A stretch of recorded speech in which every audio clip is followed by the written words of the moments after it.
की बड़ी दिक्कत हो रही है, जिसको मैंने पूरी तरह से आज मोती नाला, सालीवारा, खलोड़ी, आपके बांदरवाड़ी, किकरा खलोड़ी, भिमोरी, लुटरा, देवगांव, ये सारे क्षेत्र का विजन किया। किसानों की फसल जो कम रकबे में होती है वो भी पूरी तरह से चौपट हो चुका है। अगर पुनः फिर कोई ऐसा हवा तूफान और बारिश अगर आती है तो लोगों को रहने के लिए भी जगह नहीं है।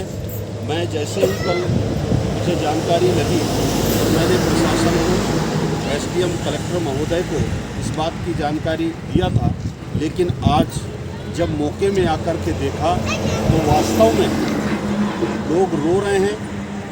लोग ऐसे डरे सहमे हुए हैं कि रात में उनको सोने के लिए जगह नहीं है। इस बात की जानकारी भी आज मैं मौके से एसडीएम महोदय को दिया। पूरे पटवारियों को मैंने निर्देशित किया, तहसीलदार आरआई को मैंने निर्देशित किया। हमारा एक भी ऐसा कोई व्यक्ति जो कल के कहर से जिनको क्षतिग्रस्त हुआ है, जिनके मकान टूटे हैं, वो शेष न रहे।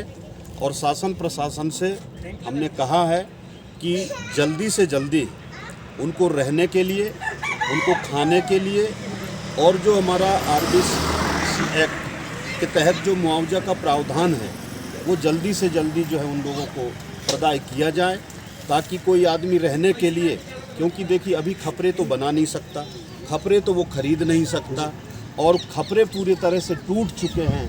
एक तरह से ऐसे जो है हो चुके हैं कि उन खपरों को हम दोबारा जो है किसी तरह इस्तेमाल ही नहीं कर सकते हैं। ये स्थिति है इस क्षेत्र का, और लोगों के मन में अभी भी डर है। लोग डरे हुए हैं। फिर अगर मौसम बिगड़ता है तो वो लोग रहेंगे कहाँ, रुकेंगे कहाँ, इस बात की भी जानकारी मैं प्रशासन को दे चुका हूँ। और मैं निश्चित रूप से शासन के संज्ञान में भी ये बात को लाऊंगा। जैसे कलेक्टर मैडम से बात हुई थी तो उन्होंने कहा था कि आचार संहिता लगी हुई है। ऐसे स्थिति में मैं प्रदेश के माननीय मुख्यमंत्री महोदय से आपके चैनलों के माध्यम से निवेदन करना चाहता हूं कि आचार आदर्श संहिता अपनी जगह है, चुनाव अपनी जगह है, लेकिन आज जो लोग बेबस हो चुके हैं, जिसकी फसल नष्ट हो चुकी है, खाने की सामान खराब हो चुका है, जो रखा हुआ अनाज वो पूरी तरह से गीला हो गया, जो खाने योग्य नहीं है, और अगर फिर से पानी आता है तो उनको रहने की जगह नहीं है। जिस तरह से कोई कहर आता है और उससे पूरा व्यक्ति और मकान टूट जाता है, ऐसे स्थिति निर्मित हुई है। ऐसे लोगों के लिए तुरंत जो है व्यवस्था कराई जाए, ये हमने मांग किया है। और आप सब मौके में जाकर के देखे ही हैं, जो कहा नहीं जा सकता, हर कोई आदमी रो रहा है। एक ऐसा किसान है जो 35 से 40 एकड़ में गेहूं का फसल लगाया था। 5-6 लाख रुपया उसने बैंक से लोन ले रखा था, केसीसी के कार्ड बनवाया हुआ था, उसका पूरा फसल चौपट हो गया। आज वो चिल्ला चिल्ला के रो रहा है। शासन और प्रशासन से वो मदद मांग रहा है। मैं भी चाहता हूं कि ऐसे जो लोग पूरी तरह से टूट गए उनको त्वरित शासन प्रशासन मदद करे। बारिश की आशंका अभी भी बनी हुई है लगातार।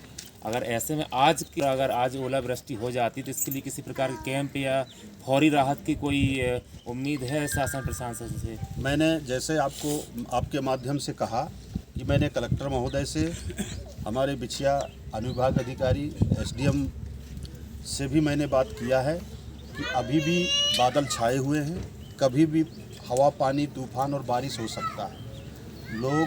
लोग अपने घरों में ठहर नहीं पाएंगे, पूरी तरह से घर बर्बाद हो चुके हैं। ऐसी स्थिति में त्वरित हमको संज्ञान में लेना पड़ेगा और व्यवस्था शासन और प्रशासन के माध्यम से कराई जाए।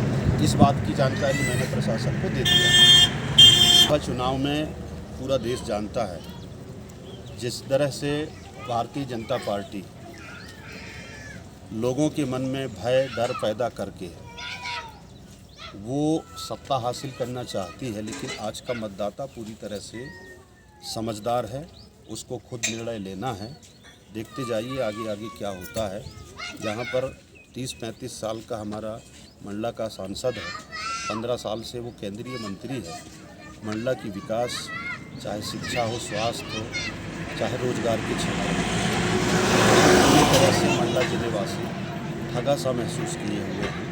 आज जबलपुर से मंडला रोड की स्थिति के बारे में अगर किसी से आप सवाल करेंगे तो ये बात किसी से छुपा हुआ नहीं है। ऐसी स्थिति में मतदाता को खुद समझना पड़ेगा, सोचना पड़ेगा कि वास्तव में हमें पुनः जो भारतीय जनता पार्टी का प्रत्याशी और वर्तमान में केंद्र में वो मंत्री है, क्या हम उसको वोट देंगे कि सिर्फ और सिर्फ ठगी और छलावा किए जाएंगे। ये सोच का विषय है।